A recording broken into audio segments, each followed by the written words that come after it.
Buffalo taking care of business in the regular season. Bills hold off Mahomes and the Chiefs 28-21. I'm looking at yesterday's game, and it gave me one type of optimism, is that they are capable of winning these type of games. Right. Now, to your point, Daniel, is obviously we want to see, can they do it on the road? They're a completely different team on the road than at home. And also, when you start to say, for Kansas City, it was a little questionable that the receivers wasn't getting as open and having Patrick to have as many completions that he did have, and he lacked on that. Well, since we're here, I think the first thing that's most important to say is this. You talked about the Buffalo Bills and how they win at home. Yeah. That's not the Cowboys who usually lose at home. So let's just get out that way. Let's just get out that way first, okay? That's what they usually do. I'm talking about playoff time. You know, they're usually down the block, and you got people in this beautiful, immaculate facility. It's off the chain, and you got people that show up here whenever they get a chance to show up here in January, and they leave here crying because their team disappointed them. That's what we're used to, okay? Yeah. The Bills don't do that. The Bills don't do that. Fans don't do that. The Bills don't do that. The Bills don't do that for the most part. But they have lost at home to Patrick Mahomes. I'm not going to overblow this. Best team in the AFC? Hell no. I'm not going to say that. Disappointed in the coach yesterday. We'll get into all of that. Yeah. Denver is balling. We'll see what happens. Look at this guy right here. See what they're trying to do with my hairline? Oh, that's not nice. That's not nice. Hey, man. Listen. Hey, man. It's hilarious. It's hilarious. You got to flip it. You got to flip it. You got to flip it. You got to flip it. There you go. That's not nice. No. You can't sit in this seat. You can't sit in this seat and not take it. Damn it, I might look that way in a few years. I ain't there yet. But I am chasing. I know I'm chasing George Jefferson. I know it, okay? But I'm holding on, y'all. I'm holding on. Here's the deal. Looking like the dad from Family Matters. That's still not a bad-looking brother. I'm still, yeah. You know what I'm saying? I'm still good. He's got a cowboy hat on. Here's the deal. You know what I'm saying? So here's the deal, y'all. When you look at the Buffalo Bills, you can't say they're the best team in the AFC. We can't say that yet. Colts was a disappointing yesterday, but that's an aberration. So who's the best team in your eyes? I think when you look at the Colts, I even think Kansas City, because they're 4-0 against Buffalo in the playoffs. Playoffs ain't here yet. I don't care what happens. Yes, this is a regular season game. Okay, that happens. Denver, the way that they're looking, I mean, we got to pay attention to all of that. So I'm not willing to give them that. What I will say is this: give them props, because Kansas City has had a psychological edge on Buffalo because of what they've done to them come playoff time. Anytime you get an opportunity to get your hands on Kansas City, if you're Buffalo, if you exploit that opportunity and you take advantage of it like they did yesterday, then that's a plus. But it's still, if they face them in the playoffs again, do we think that Patrick Mahomes is going to complete less than 50% of his passes? No. Do we think that he's going to go 3 straight incompletions to end the game? No. Do we think that? Yeah, we know better than that. We know better than that. And this is why yesterday matters.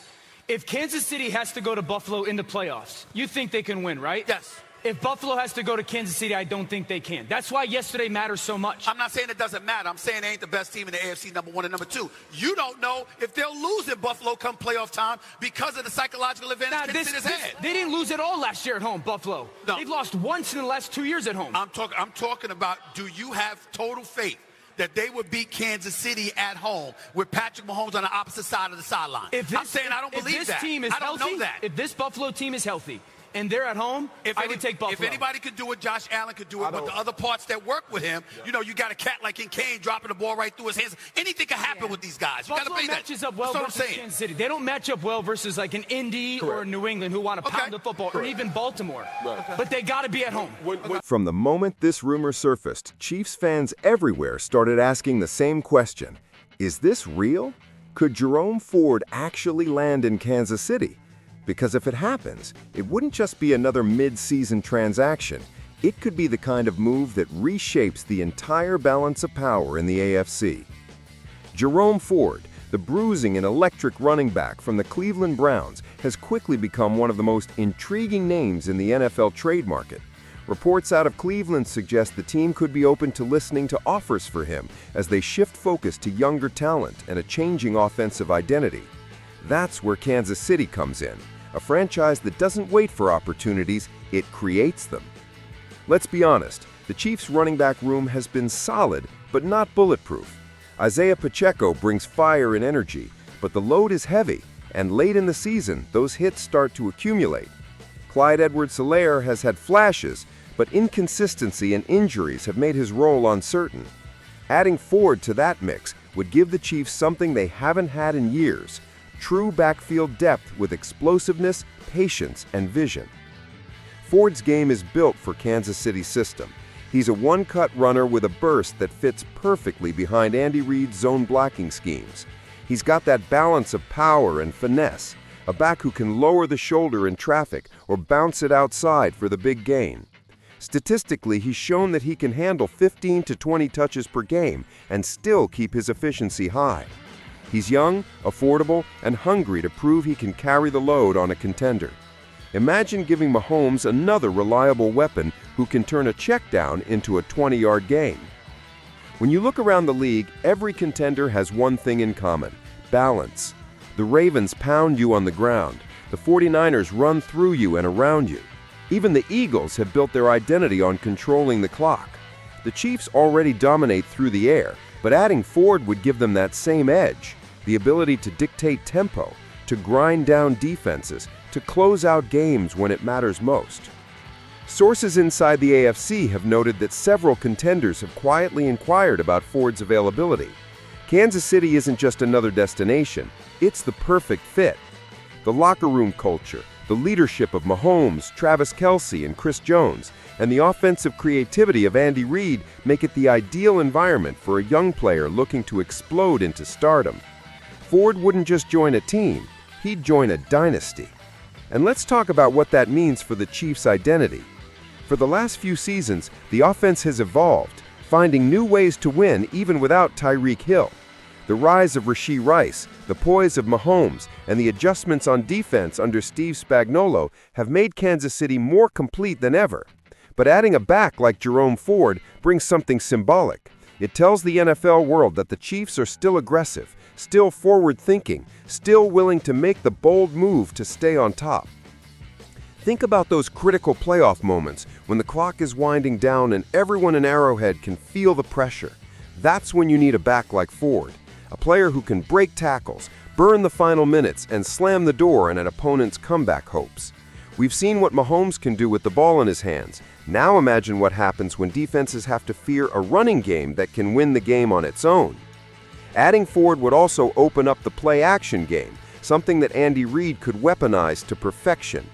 Defenses would be forced to respect the run, giving Mahomes more space to exploit downfield routes and keep defenses guessing. It's the kind of offensive balance that championship teams thrive on, and the kind Kansas City knows how to execute better than anyone. And the timing could not be better. The trade deadline is closing in, and the Chiefs sit in a position of strength but hunger. They've climbed back near the top of every power ranking. NFL.com, CBS, The Athletic, all putting Kansas City among the top 5. The offense has started to click again. The defense looks meaner by the week, and the locker room feels like it's gearing up for another title push. Bringing in Ford would be like throwing gasoline on a fire that's already burning hot.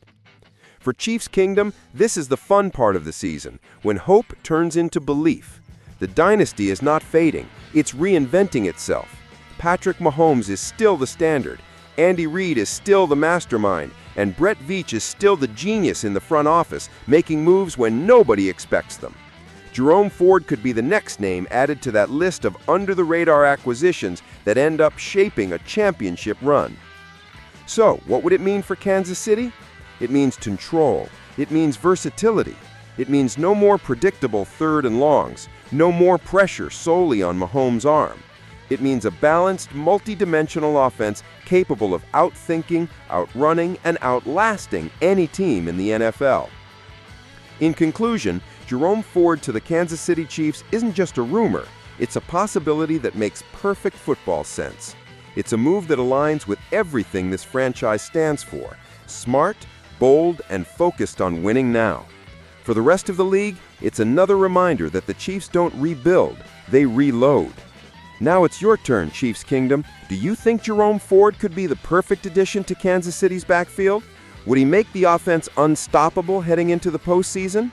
Drop your thoughts below, hit that like button if you believe the Dynasty is alive and stronger than ever, and subscribe to Chiefs Kingdom Report so you don't miss a single update as we chase another Lombardi Trophy.